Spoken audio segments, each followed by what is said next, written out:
Good afternoon. I call this business meeting to order. Today, the committee will consider four bills. S-306, a bill to approve the settlement of the water right claims of the Tule River Tribe and for other purposes.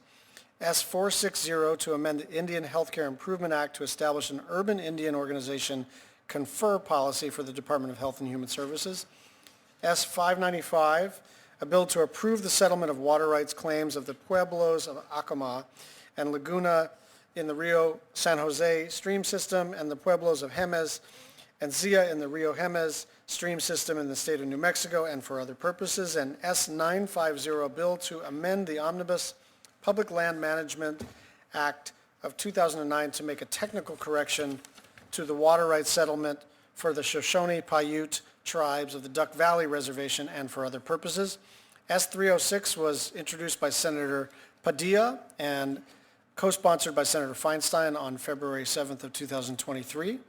The bill would recognize the federally reserved Indian water rights of the Tule River Indian Tribe, authorize, ratify, and confirm a 2007 water settlement agreement, and authorize funding to construct a water storage facility, establish operating rules for the facility to ensure continual drinking water for the tribe, guarantee water deliveries to downstream state-based users, and transfer certain lands into trust for the tribe. The committee held a hearing on a similar predecessor bill to this one in November of 2022, and no further action was taken on that bill prior to adjournment in the previous Congress. S-46 was introduced by Senators Smith and co-sponsored by Senator Mullen on February 15th of 2023. This bill would amend the Indian Healthcare Improvement Act to require the Department of Health and Human Services and its agencies and offices to confer with urban Indian organizations regarding matters that would impact health care for American Indians and Alaska Natives living in urban areas. The committee held a legislative hearing on the identical House-passed bills to S-460 in July of last year, and no further action was taken in the last Congress. Senators Heinrich and Lujan introduced S-595 on March 1st, 2023. This bill would resolve the claims of the Pueblos of Jemez, Zia, Acoma, and Laguna to their respective water rights and authorize, ratify, and confirm the water settlement agreements between the Pueblos, the state of New Mexico, and other interested parties. The committee held a legislative hearing on the predecessor bills to S-595 in November of last year, and again, no further action was taken in the last Congress. Lastly, Senator Cortez Masto introduced S-950 on March 22nd of 2023. It was co-sponsored by Senators Crapo, Risch, and Rosen. This bill amends the Omnibus Public Lands Management Act of 2009 to authorize payment to the Shoshone-Paiute Tribes of the Duck Valley Reservation in an amount equivalent to the unpaid interest that would have accrued if interest accrual were permitted on the tribe's water settlement trust funds deposited between October 1st, 2009 and January 25th of 2016. The committee held a hearing on the predecessor bill on October 6, 2021, and ordered the bill reported favorably with an amendment on November 17th, 2021, and again, no further action was taken before adjournment. S-950 mirrors the bill reported out of committee with the addition of a clause to provide for cost indexing of the appropriated funds upon deposit. I'll now turn to the Vice Chair for her opening statement. Thank you, Mr. Chairman. I appreciate today's business meeting. I will be brief in my remarks as I think you have articulated the specifics of each of the bills. You mentioned S-460, the Urban Indian Health Confer Act, to address gaps in access to health care for natives in urban areas. We don't have urban Indian health organizations in Alaska, but we often call Anchorage our largest native village because it is home to the largest native population in the state. I support this bipartisan legislation because it would give urban Indian healthcare providers a voice in the policies and the services offered by the Department of Health and Human Services. On both S-306 and S-595, you have described both of those bills in detail. Both received hearings last Congress. I support their passage moving out of committee today. And then the final bill, S-950, the technical correction to the Shoshone-Paiute Tribes of the Duck Valley Reservation Water Rights Settlement Act, authorizing the tribe to receive the unpaid interest from their water settlement fund. I support ensuring the tribe receives its unpaid interest. I look forward to considering an amendment filed by Senator Cortez Masto to modify the bill so that S-950 is identical to the version that was reported in the 117th. And with that, I close by thanking you again for holding today's business meeting. Thank you very much, Vice Chair Murkowski. Are there senators wishing to make an opening statement? Senator Cortez Masto, then Smith, then Lujan. Thank you. Thank you, Chairman Schatz and Vice Chair Murkowski, for holding this important business meeting today to consider all of these bills, including my bill S-950. I appreciate all the work that my colleagues, the tribe, and the committee have put into this important legislation, as you have heard. As things currently stand, the United States Treasury and not the tribe profited from the tribal trust funds generated by the 2009 Settlement Act. To correct this, I introduced S-950 alongside my Nevada and Idaho colleagues. I was joined by Senators Crapo, Risch, and Rosen, as you have heard. In the last Congress, this committee considered the bill where it was favorably reported.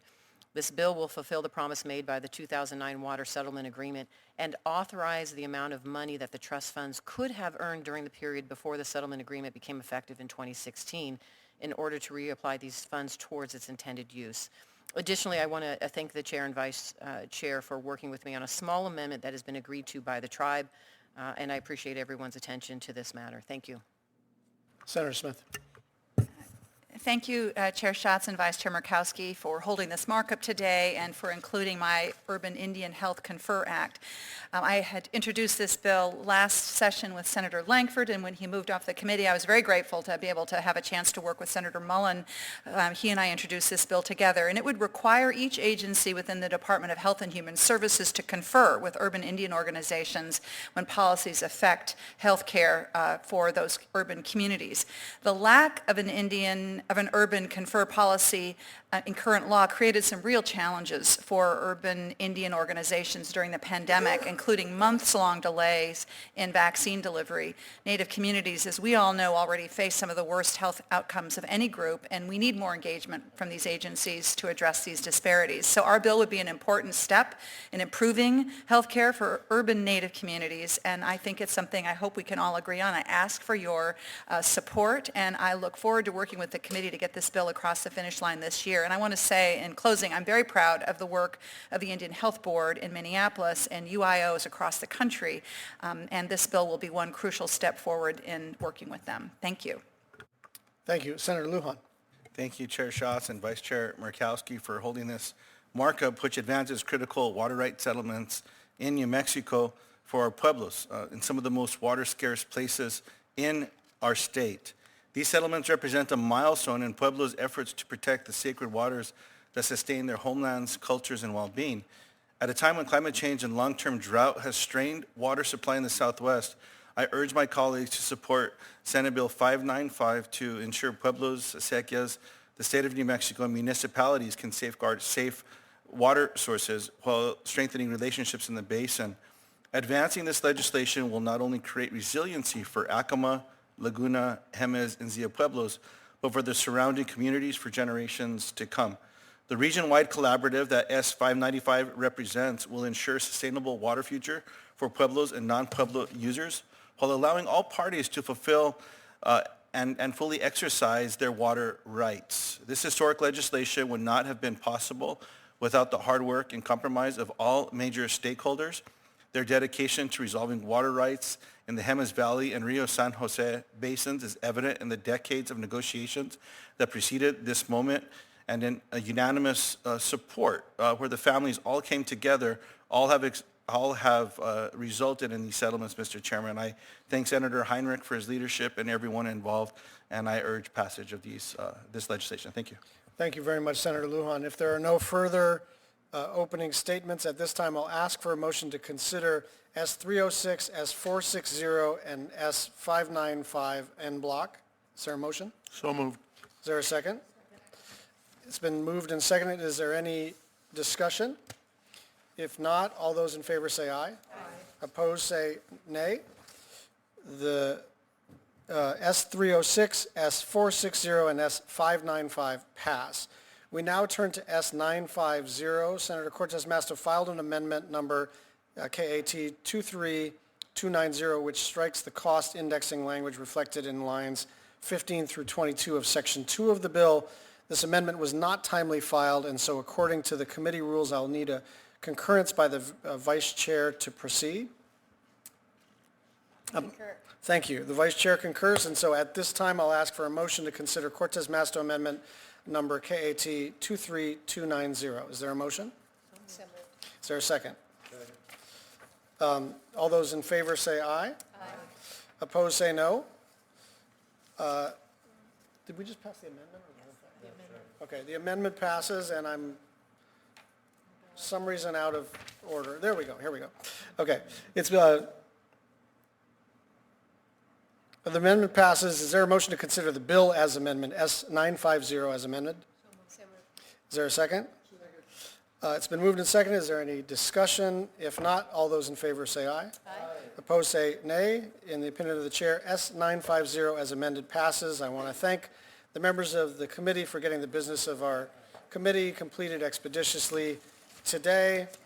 And for some reason, my papers are out of order. Here we go. I ask unanimous consent that staff be allowed to make technical and conforming changes, and there being no objections or further business before the committee, this meeting is adjourned.